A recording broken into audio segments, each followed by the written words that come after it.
Did you know that alcohol is the only drug that you have to defend yourself for not taking?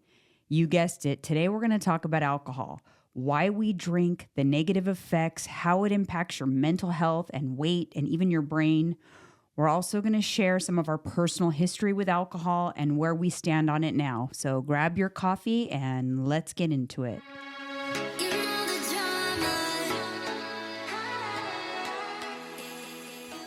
Welcome back, everybody, to another episode of Candidly with Coffee. Welcome back. We are back in the pod. What is it? New month. Friday. It's Friday. Mike's favorite thing. It's Friday. It's Friday. It is Friday. So happy Friday to the peeps. Yep. To our people. Yeah. Gosh. Again, another week. November is here. Yep. And it is, I don't know, feels like Halloween just blew by. It did. It didn't even feel like it came and gone like that. Yeah. It's just sad. It's not like it was when we were kids. No, it is not. Things change. I do want to give a shout out to Den Turn. I believe her name is Denise. She left us a review on Apple Podcasts, and she said, I love me some Mike and Jeanine. I found this podcast a month ago, and I'm loving it. I've been binge watching on YouTube.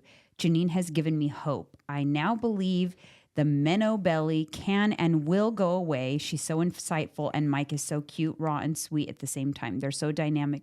They're a dynamic duo, and I love them. Guess what comes today? Uh-oh, what's that? My FedEx box arrives today with my meds. Ooh-wee, let's go. You guys, I'm so excited. I am going to document it for YouTube. I'm going to do a whole HRT series on my YouTube channel. So make sure you're subscribed if you are not already subscribed, because we're going to have that. So make sure you are subscribed, because I'm going to be doing a video of my unboxing. I'm going to show you exactly what I got, when I'm taking, what I'm taking.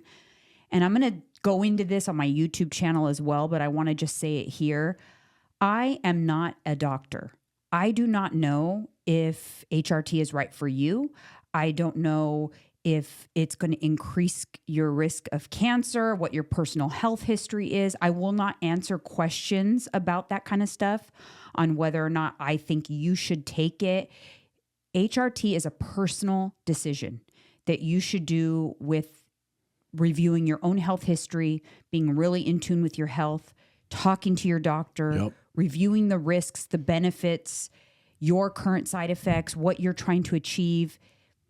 That is a personal decision. I don't want to influence that for anybody. I just want to share what my personal decision was and how it will impact what it does to my body. Wow. So professional. I like the way you put it, but you're right. We're just sharing what for us, what we're doing. That's all. Because I've been getting a lot of questions already, and I'm not an expert. I'm not an expert and I'm not a doctor, but I'm not going to go over, oh, aren't you afraid of this or aren't you afraid of that? No, I'm not. No, we're not doing that. I'm not gonna do that. I have made a decision to do it. Yep. I just want to put that out there because I'm not going to waste a lot of time on that. Yeah. So if you just want to see what it's going to do for me, how it makes me feel, how it changes my body, then follow the journey. But it doesn't mean that I'm going to advise what people should do, what they should take, or anything like that, because I am not, that's out of my scope of expertise. Facts. I've always been very careful to not overstep. Yes. We know our limits. Even though I know a lot because I do a lot of personal research, I am, anyone can do that research. Anybody. Google's your best friend. Yeah. It's at your fingertips. Yeah. I am excited because I do feel that I feel like I hit a wall. Like I don't know much more I could do without some help at this point. No, baby, you're on fumes. The data, like you always say, the data does not lie. Yeah. You can lie about your weight, but that scale ain't gonna lie. It's gonna tell you the truth. And Same thing. Even for continued fat loss, I feel like in order for me to continue to lose fat at this point, I'd have to adjust my macros. And they're already not high to begin with, and I'm not willing to take them lower. And what's messed up on your part, not messed up, but is You don't have the appetite of a woman. You have the appetite of a man. I do. With low macros. So I can only imagine how hard that is. Yeah. It takes a lot of discipline. So I'm not willing to do that. But you know what I was thinking the other day? It just dawned on me, and I wanted to make sure I addressed it in this episode. I always recommend people to have a modest deficit, to not have a huge deficit, because it's harder to sustain. Yes. You feel a little more deprived, a little more weak. Your workouts aren't as good. And yes, weight loss is slower, but it's still easier to stay consistent.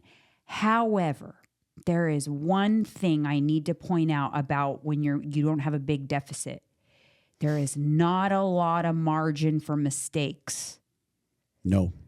You miscalculate something every day for a week, like one thing, you happen to mismeasure it and you eat the wrong amount every day for a week, and you eat yourself right out of your small deficit very easily. Yeah.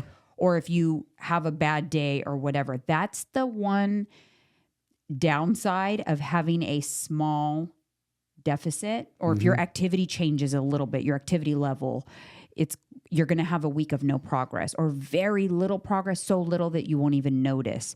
So that's one thing to keep in mind. I do like when I have room, when I have a bigger deficit, and like I set a deficit of to try to lose a pound a week, but I can dip into it and only lose half a pound and be okay with that. Yeah. But when you start to get to the point where your deficit's only set at about a half a pound a week, and then you have a little couple slip ups and you end up only losing like an eighth of a pound or a quarter of a pound, you're not even going to see it. It's going to be very discouraging. You're not going to see it at all. It's going to be very discouraging. So just something to keep in mind. If you are going to do what you're supposed to do, which is a conservative deficit, so you have energy, so that you have good workouts, all those things, you do have to give that conservative deficit 100% effort. Yes, you do. No room for error. Because there isn't a lot of wiggle room. No, there's not. Not like me. I could play around with it a little more than you can. Exactly. And there's times that I have slipped by accident. I look and I forgot to add something in. I add in like, ooh, I'm 100 calories over. Yeah. Oops, it's that easy. Yeah. 200 over. Oops. Yeah. It happens. Yeah, sometimes I make a conscious decision to go over. Like I 100%, when my mood is low, I get cravings and hungry. Now I'm so in tune with that. Because my mood was low on Sunday and I had a really hard time. I was just hungry all day. I wanted to eat everything in sight. Yeah. So I ended up making a conscious effort. I'm like, you know what? I'm going to go over a little bit, but I'm going to cut out the treats. Because the treats, when you feel like that, are only going to make you feel worse and want even more. Yep. So instead of having, I allowed myself to go over, but in my meals, like I had more protein, and my nighttime treat was a protein bar. That's smart. That's what I tell my clients too. If you're going to go over on protein, don't go over on snacks or empty calories. That's not. Then you get nothing out of it. You just say you snack on 2 servings of chips. What'd you get out of it? Nothing. And it's not going to affect your hunger, because that's just going to make you hungrier. It's going to make you worse, yeah. So if you know you're already struggling, feeling hungrier, don't have the things that are going to make you even hungrier. That's when you need to bump up your protein. Facts. So yeah, but speaking of poor mood, it started because Matthew Perry died on Saturday, and that just made me so sad. Yeah, you've been talking about that for days now. It's heart-wrenching for me. I was a huge Friends fan. I watched every single episode while it was on, like real time. Back when we didn't even have DVRs, we'd get excited for the Friends episode. And then I watched it with both of my kids. Both of my kids got into it. And they don't even come from our era. No. That's crazy, but they both got into it because of you. This fly's going to drive me crazy. I'm trying to ignore it.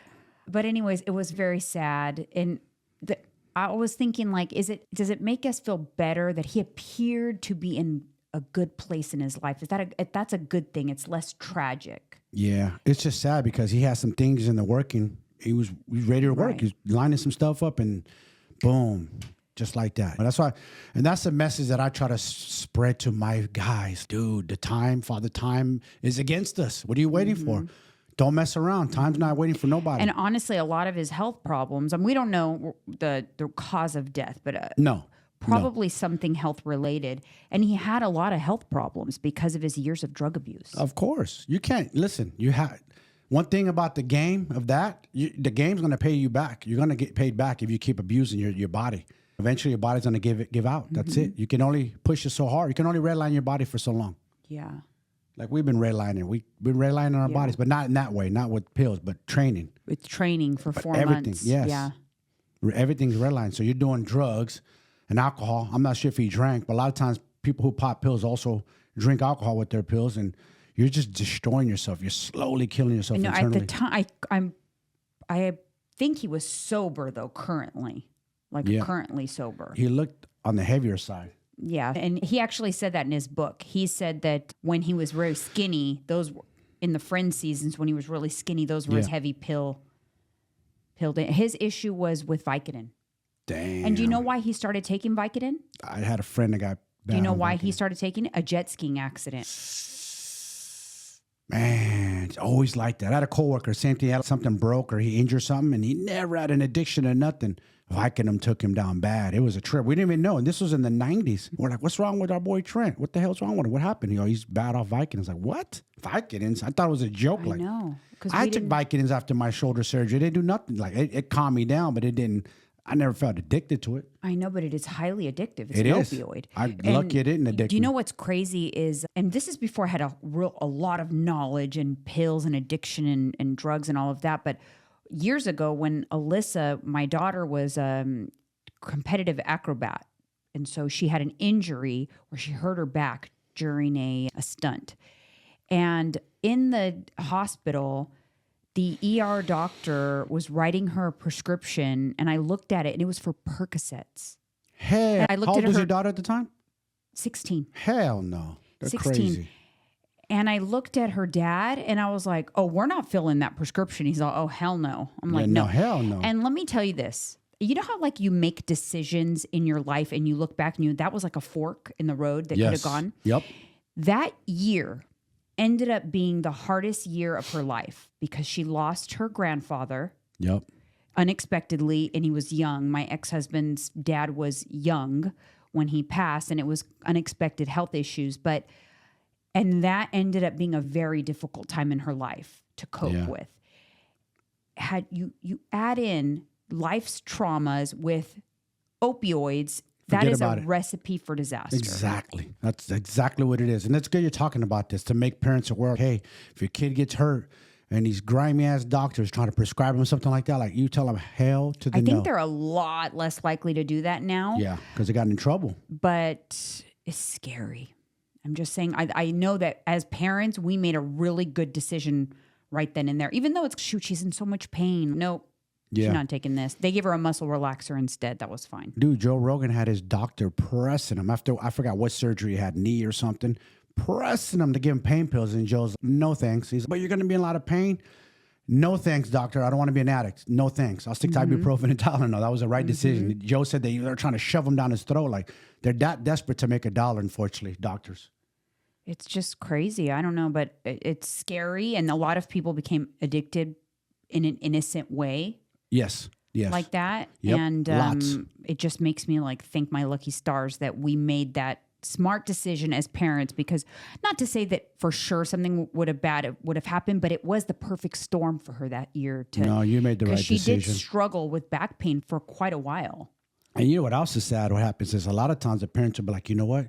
Yeah, go ahead, fill it, doctor. And won't even give it to a kid. They'll take it for themselves. Oh, yeah, I know. Yeah, you're right. Yep. Yeah, you're right. You're right. All right, moving on to the hot coffee topic. Ex-NBAer Joe Smith furious after discovering his wife's OnlyFans page. How do you feel about that? It depends on the context. Now, her side of the story, which I got to hear, more context, I understand why she did it, if she's telling the truth. If we're sinking and we're about to go homeless and lose everything, and I found out you had OnlyFans, and you're doing this to keep us afloat and put food on the table, I might not be as mad, to be honest with you. Because sometimes in life, you got to do what you got to do, man. And they were going to lose it all. And he didn't have the same hustle and bustle like she did, according to her story. And we're going to lose everything if one of us doesn't step up and save us. So I know a lot of guys, I'm like, you're crazy. You're going to let your wife be on. Listen, man, you want to be homeless or you want to live? What you want? I don't want to be homeless. I know. I think of it like, dang, good for her to step up to the plate and do some. It's one thing if she was on there and making all this money that she was using for her own personal gain. Yes. Yeah. Stuff You started and- shopping and all that just for her personal gain. But if it's to save the family or to save their home or pay the bills because her husband is not bringing in money. Listen, it happens a lot. The NBA, they don't have a plan B, these guys. No, they don't. They don't know nothing. A lot of those guys, I don't know how long it's been in the NBA, but a lot of them don't know how to use their likeness. Right. Post basketball. They're good at basketball. Yes. And they don't have the right people around them that are helping them build the businesses. build their brand. Yes, build their brand. Build their personal brand and have a plan B. Yep. These guys end their careers end in their 30s. Life is just beginning. And you have to understand something. These guys, a lot of these NBA players grew up dirt poor, come from the ghettos, the hoods. Mm-hmm. So what do you think what happens when you give them money? The first thing they do, NBA players, they buy cars and jewelries and then buy their mama a house. Eventually, they buy themselves a house, and they buy their dad a house or somebody's house, and their overhead gets so high up there. By the time it comes for retirement, they can't afford all that no more, so they start losing everything.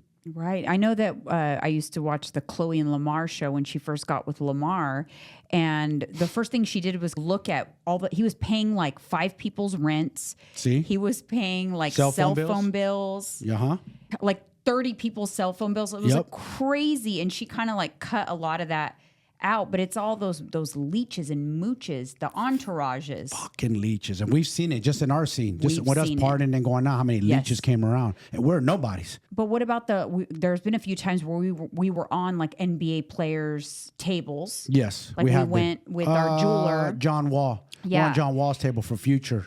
But we were paying attention. Remember, I was like, look at these people. They go to the waitress. They order more bottles. I'm like, none of these people are going to pay this $30,000 bill. And yes, you guys, if you don't know how quickly a bill at a Las Vegas nightclub will be 20, 30 grand easy when you're done. And easy. I remember paying attention and looking and going, look at all these people just ordering from the waitress. And I didn't want to even take a drink. And guys were trying to hand me drinks. Like, I don't want to be a leech or a mooch. I understand it's not my table. But John was nice. John Wall, I remember hanging out with his brother and our jeweler. His brother actually came back to our apartment. He did. After. But it was...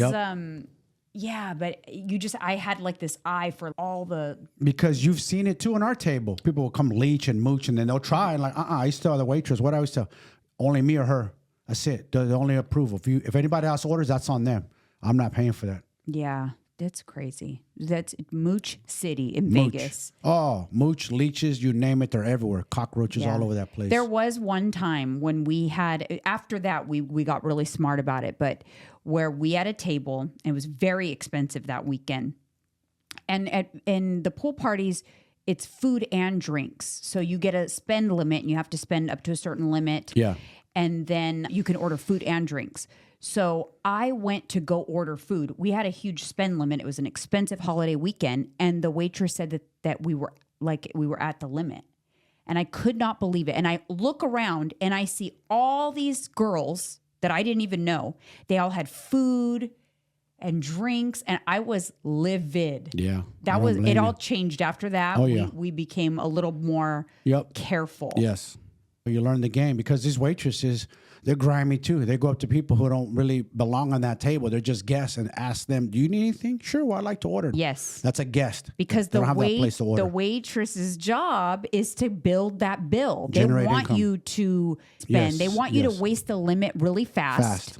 Because then when you're intoxicated, then you'll be like, oh yeah, bring another bottle. Bring another bottle. Sure, it's $1,000. Okay, go ahead, put it on the tab. Oh, more food, because you're loose, you're drunk, you're having a good time. Like we took my son for his 21st birthday to Vegas, and listen, they thought like we're rookies or something. I remember the waitress was like talking like we're rookies. She's like, so this is what we're gonna do. We're gonna bring this, and I was like, no, we're not. We're gonna start with one bottle. Yes, relax, kiddo. And just let you know, and nobody else can order. And she was irritated with me. Yeah, you checked her little ass. Yeah. Good. I was like, no, we're not going to do that. What she was trying to do was get us to use the whole limit right in the beginning. Yep. I'm like, no, we're pacing ourselves. And then towards the end, we still had a lot of alcohol. So we would have had so much more alcohol if I let her do that would have gone to waste. So instead of wasting alcohol, we did a cool... And if I have the video, I'm going to put it up here. I do have the video so cool. on my phone. we did a champagne showers where they came out with tons of bottles of champagne Yes. and they announced it. Steve Aoki announced it or whatever. In and then front of the whole pool party, her son's 21st birthday, Yeah. and sprayed him down. Imagine what that's like. Godly. So it was an epic moment because, and we still had tons of alcohol and everybody got to eat too. So there was, Yes. it was just being budget friendly with the Yep. way you Smart. handle, because she wanted to bring out the whole limit right off the bat. Yeah, and I think I told her bunch of something like, missiles. sweetheart, we're pros over here. You Yeah. must not know us. We haven't had an apartment here before we lived here. Yeah, so You know the game. You got to know the game a little Yes, bit. you You got to. do. That's why I like to, when I know my kids or my son now, he's got it. He knows the games. He Yeah. learned from us. But when I Yes. know my kids are going to Vegas or whatever, like my daughter, I'm like, you have to give them the rules and the way it works Yep. because you will be taken advantage of Yes. like a mofo. So bad. All right, moving on to the hold my coffee. Uh-oh. Babe, the hold my coffee is, I found it on your page and you didn't respond to it. I was shocked. You must have missed it. You did? Somebody commented something so irritating on one of your posts on a YouTube short. You posted dinner is served and you were having 2 burgers and fries. You made yourself burgers and fries. I did. Yeah. And somebody commented, it's up on the screen, Isabel Flowers, 2585, said, you must be fat. That's not healthy, my friend. No way you are lean. No way. What's her name? Isabel Flowers? Oh boy, you must not know me. What's Isabel? You best go follow more videos. I'm very lean. I'm actually 170 pounds. I just weighed myself. But 8% what's body funny fat. to me is that's people are The still assumption. thinking that. People still are associating. They don't understand that it's all in your numbers. And that may look unhealthy, but it's actually protein packed. It's got a good combination. Those buns have tons of protein in them. They're keto buns. They have 9 grams for each bun. Those 80 fries calories. are excellent fries that are air fried. Rosemary. Excellent macros. Garlic. Yes. It's perception, my dear. Yes, my dear. Perception. Your old way of thinking. The game has changed, sweetheart. It's all numbers. Your bank account, your date of birth, Yes. what you put in your body is all numbers. It sounds to me I did miss it. I would have clowned her. like Isabel Flowers I'm going to have to go back on that now. needs to know macros. Yes. You need Get to an know assessment, macros. sweetheart, and you can Yes. eat like that too. Yes. And no way I'm fat. Not one bit. I have abs, baby. But isn't it funny though, the way like that's okay? Like you must be fat. That's not healthy, my friend. No way. Because her old way of thinking is she thinks like a bodybuilder in the 90s. High protein, low carb. Those days are gone. That is still high protein, but you eat what you want to eat, not a rigid, boring, bland egg whites and broccoli and chicken breast. No, I don't eat that way. Sorry. I eat for sustainability, for what I enjoy. That's what I teach. So people don't understand. Yeah, and that's the key because if no one's going to eat chicken and broccoli for long, so it's not sustainable. Yeah, good luck with that. What do they say? Ignorance is bliss. Yeah, I thought that was funny, and I couldn't believe that you I missed did miss it. I didn't catch it. Oh my She goodness! got a pass. All right, I'm going to have to go back to that, though. Moving on to comment corner. Hazardish 4810 says, as my husband and I are approaching our 40s, what would you guys say you learned from each other most in your 40s? We've been together since 2000. We have 4 kids. Wow. I'm curious, as I know we both have changed since we have met, and how we might need to prepare for our 40s together. That's interesting. I think that I'll be completely honest with you. It's very important that you have a mate that you are compatible with from the get-go, because those, the core, at your core, your compatibility, that's what'll hold you together Yes. as you get older. Yes. But I would say some of it is luck. Yeah. Some of it is luck. There's no like perfect or real answer. You just have to evolve. Like you told me, you're like, I hope this guy slows down and starts partying. He doesn't want to keep chasing that high because you're already done and you wanted me to be done. If you can't force me to be done, I have to want to do it. And we both evolved together. We both, all right, that's it. We had fun. We're evolving to a new stage of our life. And then what it really takes serious, our health and fitness, like even more. I think the way you give marriage isn't a guarantee. No. I think the way you give yourself the best shot at a lifelong relationship is to find as many commonalities as you can. Yes. find and nurture those things that you have in common that you enjoy doing together. Yeah. Because as you lose those things and lose those commonalities, and you get further and further apart, and then you end up on different paths altogether. Yes. So whatever it may be, like a hobby, find a hobby you can do together. I know we've actually This is your second marriage, so you have more experience than me. You can Right. speak more on it compared to your first. Now this is your second. Yeah, and what I did in my second marriage was I thought I need to make sure, regardless of the passion and the attraction and all of that goes away. That at the core, we are very compatible people naturally. Yes. Naturally. Not forced. Naturally. Right. Just naturally, we just move in such a way that is in sync. Autopilot. That was not an accident. When I was dating, I wanted to make sure that I had found someone that was compatible, because in my first marriage, the issue was truly that we just were not compatible. We never were compatible. And a lot of people can't face that. And that's okay. We're not all meant for each other. Right. We just got lucky that we happen to be damn near born on the same day. We're 4 days apart our birthday. I'm a year older than her, but 4 days apart. We're Aquarius. So she knows me, I know her. We're the exact same sign. Yeah. So ultimately, my advice is, obviously you've had a great life together. You have 4 kids. You've been together for many years. Yes. Just make sure as your kids start to get older and they have their own interests, that empty nester phase can be tricky. This is especially important, that you find some things that you love to do together and nurture those things. We've even recently been talking about it. Let's try to think of a hobby, maybe like pickleball or something like that. Yeah. Because that is the glue that's going to keep you together in your later years is the commonality. So we walk together. We do the walk and talks. That's something kind of new we've done. We do this together. We do this together. So we have a lot of things we do together. Yeah, we do. But there's not many people that, there's a lot of people that don't. They go off to their different jobs and they do. So find something that it's at least once a week that you thoroughly enjoy.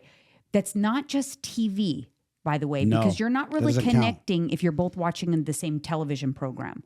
So a lot of people, that's what they will default to. That's not what I'm talking about. An activity that you can do together, a hobby of some sort. All right. The next comment comes to us from Tabitha Adams, 8815. This information is so valuable. Truly appreciate you both.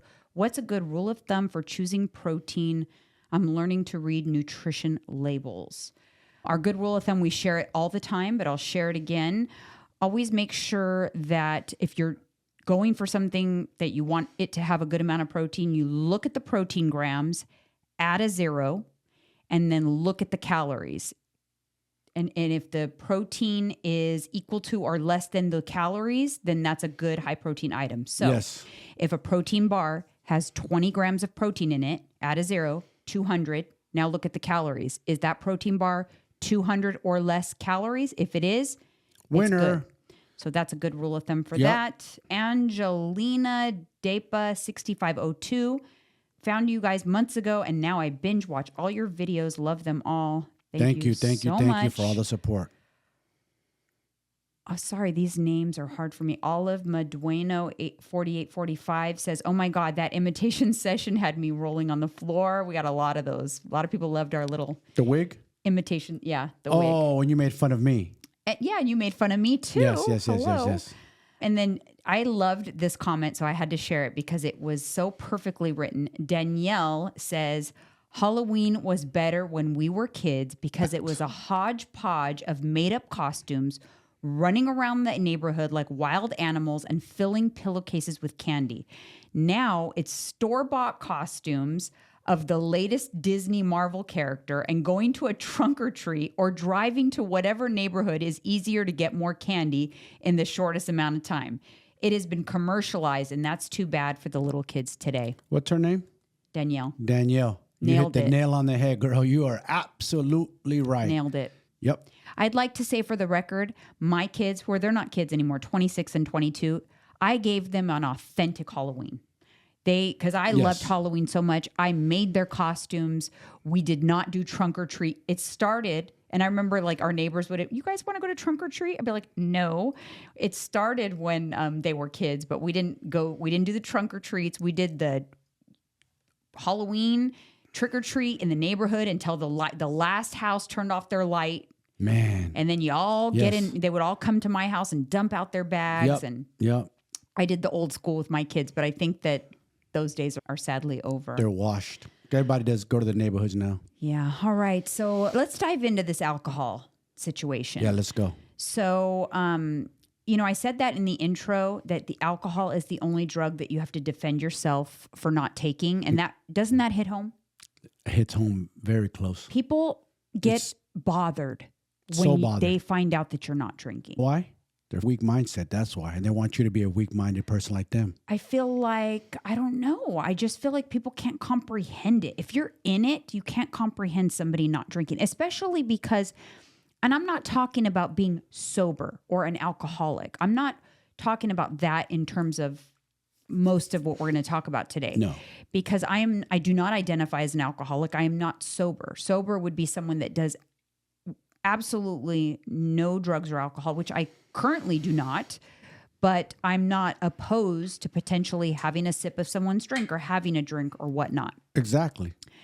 But it does bother me. But I also noticed this with clean eating or being on a nutrition program as well. People get bothered if you're not partaking in the loaded nachos. Yes. Oh, you're on a diet. Oh, you're boring. They always got to put it on blast. No, I'm just not eating that. Or I'm just not drinking. Leave me alone about it. Why are you worried? The problem that I get pissed off about people that makes me want to explode on them, why the fuck are you always trying to control other humans? Yeah. What do you care? This isn't your body. This isn't your mind. Why do you care what I eat or put in my body? Why do you care so much? You don't. Yeah, like I thoroughly don't care. And for me, like I am not at all bothered if I'm not drinking and I'm surrounded with people who are drinking and they're ordering drinks. That's not my business at all, and I don't mind at all. But why did I stop drinking? That's what I wanted to talk about. I didn't plan to quit drinking. I never thought I want to quit drinking, or it was never a thing because I'm not a heavy drinker at all. Yeah. But I stopped drinking because I started to ask myself, why? Like, why am I drinking? What benefit am I going to get from having this drink right now? Yeah. Other Same than thing for me. Why calories, a headache potentially. And then I started to identify that on the times that I would drink, I did not feel good after. Even not drunk, I'm talking one drink. No. I rarely had more than one drink with dinner. Yeah. But even that had negative effects. It did. Think about it. How'd you feel after that one drink for the rest of the day? Sometimes a headache or a down mood. Yep. And I just started to, that is the simple answer, you guys. I really just started to ask myself, why do I want this drink? Exactly. I just gave it up one day because I drank so much for an eternity. I don't need it anymore. And I shouldn't have been drinking from the first place because alcoholism, my grandfather was a raging lunatic alcoholic, my mother's father. Right. And she tried to protect me from that. And I didn't listen. She tried to keep me away and tell me, hijo, you don't know. This is not going to be good for you. I didn't understand it, but it runs in the family. It's dangerous. You do have to be careful when you have a predisposition. Yes. It is, you can be genetically predisposed to becoming an alcoholic, and you have to be even more mindful of it. Yes. But I really just started thinking, like, I wanted to have a life. I wanted to situate my life in such a way that I don't want to escape from it. Exactly. Because that's what we did a lot of times. And even when I first started dating you, you told me, like, I hope this trainer guy likes to drink and loosen up. Yeah. Man, you woke up a goddamn demon. You know why? Because I personally use alcohol to be more fun and social. It's as a crutch to deal with my social anxiety. Yeah. See, I don't have none of that social anxiety shit. You know what I'm saying? I'm an extrovert. I could talk to the whole crowd. It doesn't faze me. But you, I understand. You're a little more shy and more like... Yeah. I don't feel that way now. I don't think... I started to really think, it's one day, we always talk about flipping the switch. Yeah. One day, and just recently, it's only been 4 months since I had a drink. But I really started to think, I don't need this drink. I have a good time at dinner with my friends or whatever without it. I have a good time. I can socialize without it. I don't need it like I thought I needed it. And how many times when you're competing, because you were disciplined in vain, you partied in Vegas and you didn't have one drink and you had the best time of your life because you remembered it all. That's what we talked about. And that's another revelation I made. I started to realize that I wasn't enjoying my vacations. When I look back, I didn't enjoy my vacations. I was always nursing a hangover from day two till the end of my vacation, because day one and night one, I would start drinking at the airport and it would be a great first night, but the rest of the vacation would be shot. We'd be forcing it. You feel like shit. And then I started thinking some of my best vacations I ever went on were when I was sober, when I wasn't on anything. I don't know why we think we need things. We don't. And then you get rid of it and then you look back, I didn't need that this whole time. You're like a mental slave to that. For me, it's been like 6 months. I just said, I'm good. I don't need it anymore. And just like that, I just made a decision to stop drinking. And then honestly, I started thinking like, those were some of the best vacations I had. And I started to look back, and I was reminiscing and looking back at pictures, and I was thinking the trips that I had the most fun were when I was on my journey, when I was competing. That 2 years of my life, I was the happiest. Why? Because I was exercising.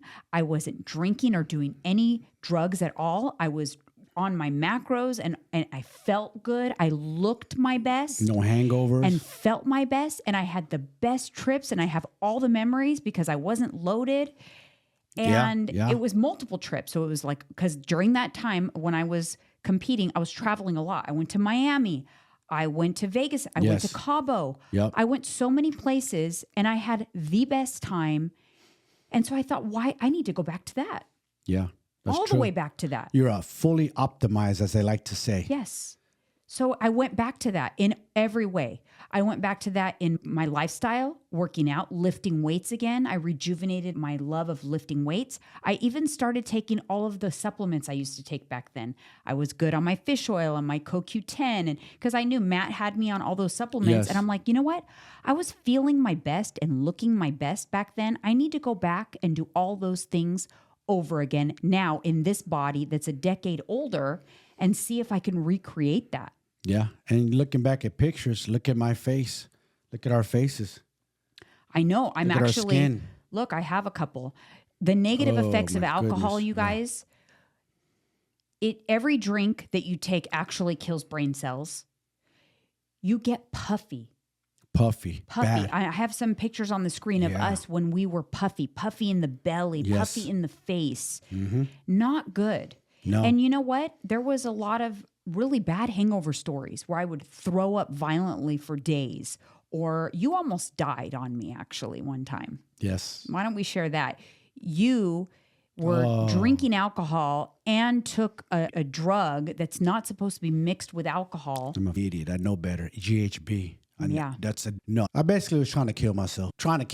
That's what it does. GHB will kill you if you mix it with alcohol. It can kill you. I've never done that. And I played with death, and you witnessed it, and I'm sorry that I put you there because it must have been scary. And I always say, my hardest fight, I've been in many street fights, many fights.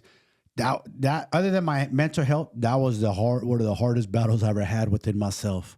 Right. Oh my God. It was bad. And I actually was given good advice from a friend. I called in the middle of the night on what to do. Like, you needed sugar. Yes. It drops your blood sugar dangerously low or something. So I went and got you a Sprite out of the vending machine. That's true. And he knew what to do. I didn't know what to do. I didn't know whether I should call 911 or were you going to get in trouble. I didn't know. I was so lost. And I was a little drunk myself because it was a drunk night. I wasn't on any drugs, but I was drunk. Yeah. But yeah, it's crazy. And you know what? I started to think about all of those trips where we went crazy and then you don't even remember the night before. A lot of times you're in trouble for doing and saying something you shouldn't have done. I'm not an idiot. I already know. Did some shit. I already know. I know. I'm one of those. It's, you know what it is? The live I was on earlier, I was telling the dude, is like, why is it as men? He said he had a tattoo. The guy I was on live with earlier. He has a tattoo on his forearm, run and find out. Is why is this men, we always got to run and find out the hard way. But it's true. We always got to play with fire and find out to know, this isn't for us. And so I really started to think about, okay, let me make a list. This is the list, positives and negatives, all the positive things about drinking and the negative things about drinking. Oh, that's good. I never looked at it that way. Think about it and make a list. You're right. And be really honest about it. Honestly, the only positive I did have was it makes you feel good initially. It does Yes, give you initially. It does give you a little more.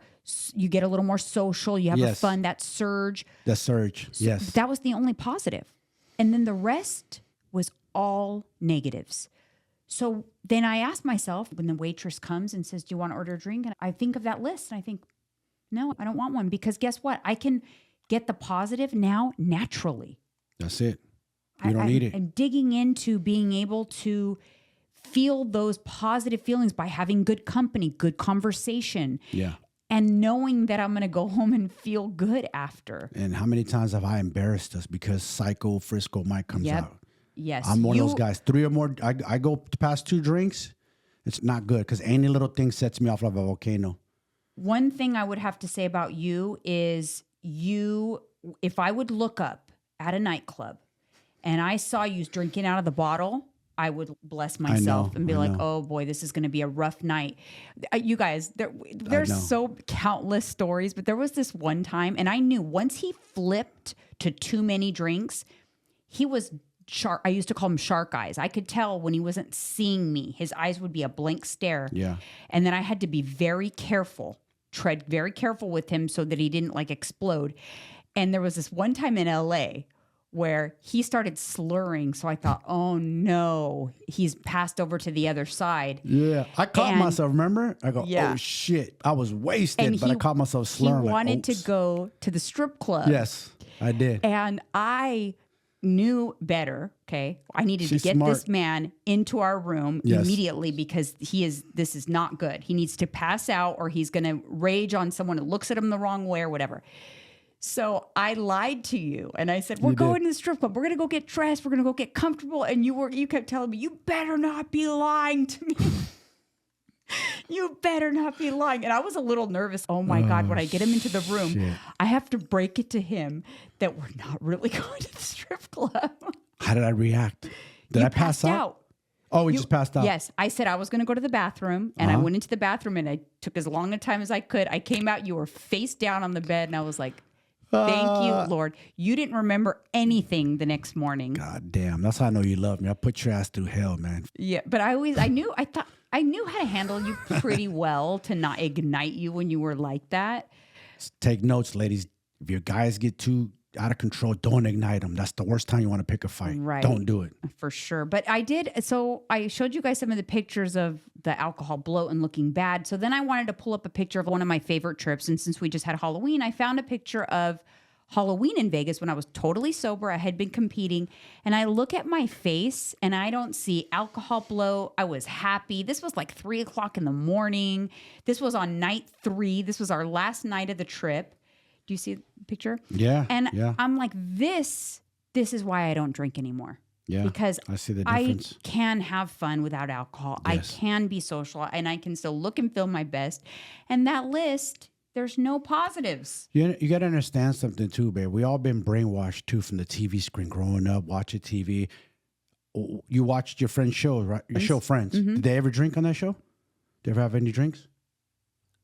I don't know. I don't remember. Point I'm making is a lot of shows we watch, people are celebrating with alcohol, wine. Oh, wine's good for you. It's heart healthy. A glass of wine's good for your heart. They're lying to you. All right. So it's alcohol is associated with brain damage. At as little as 1 to 2 drinks per day in 1 week, you are already experiencing brain damage. Damn.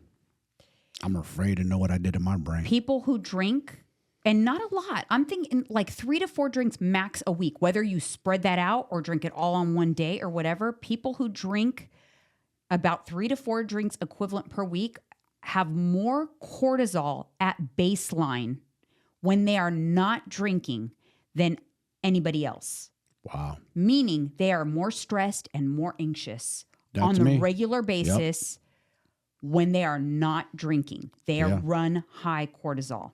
You know what strikes me the craziest thing, and especially now that I'm really thinking a lot about it, is when people, I have a lot of clients and they'll be like, I'm just so stressed. I have so much anxiety. I'm like, do you drink? Yeah, I drink a couple drinks on the weekend or whatever. I'm like, if you are someone that are struggling with stress and anxiety, you should not be drinking. Nope. That is number one. You're igniting even worse. You are exasperating that problem tenfold. And it's probably the alcohol that's making you anxious and stressed. You think it's work or your husband or your kids. It's the alcohol that has your cortisol baseline high. Yes. It's literally classified as a poison. It's a neurotoxin. It kills brain cells. It disrupts immunity. We know this. What happens to us after a party weekend in Vegas almost every time? Get sick. We get sick every time back Every then. You're time. right. We haven't been sick other than getting COVID. we haven't been sick. No. I haven't been sick. I think I caught one cold in the last 3 years for 2 days. It degrades your gut lining, so it contributes to a leaky gut. So people are like, oh, I have digestion problems. I'm bloated all the time. Do you drink? Yeah, skinny, spicy margarita once.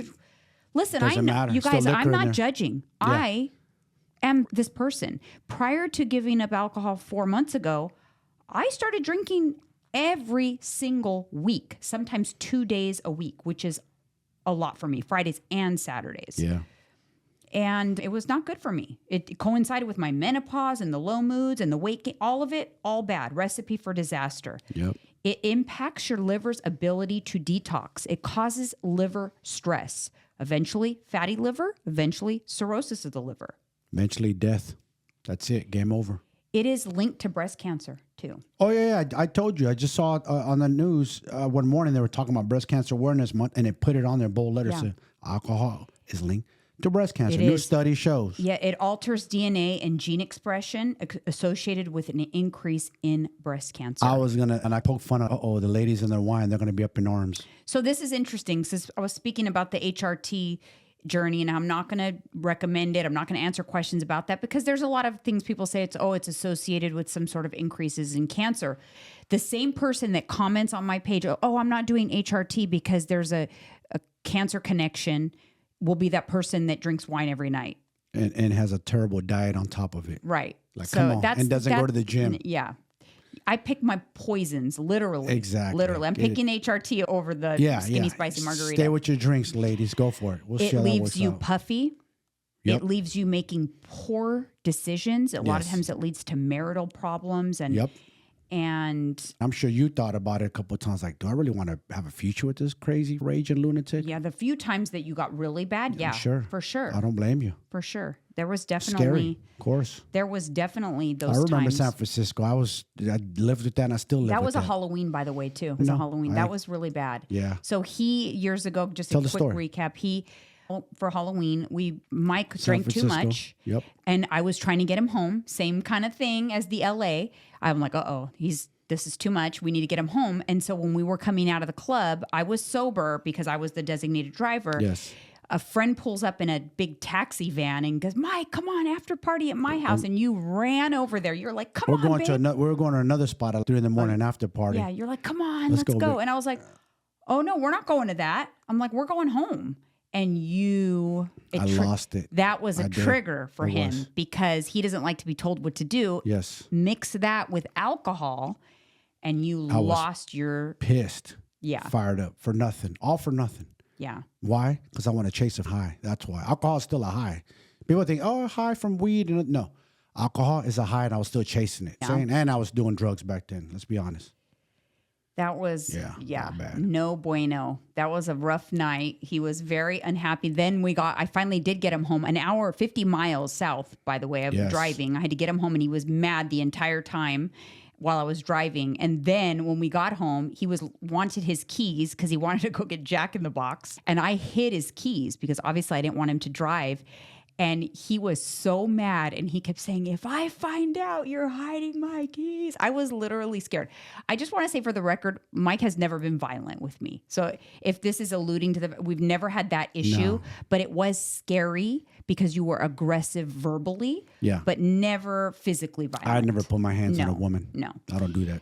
But it was scary for me. And we were just boyfriend and girlfriend at the time. And that was I honestly thought to myself. 50-50, huh? You're like, I know. And when we woke up that next morning, I could tell you knew you had up, but you didn't know what exactly you did because you kept looking at me.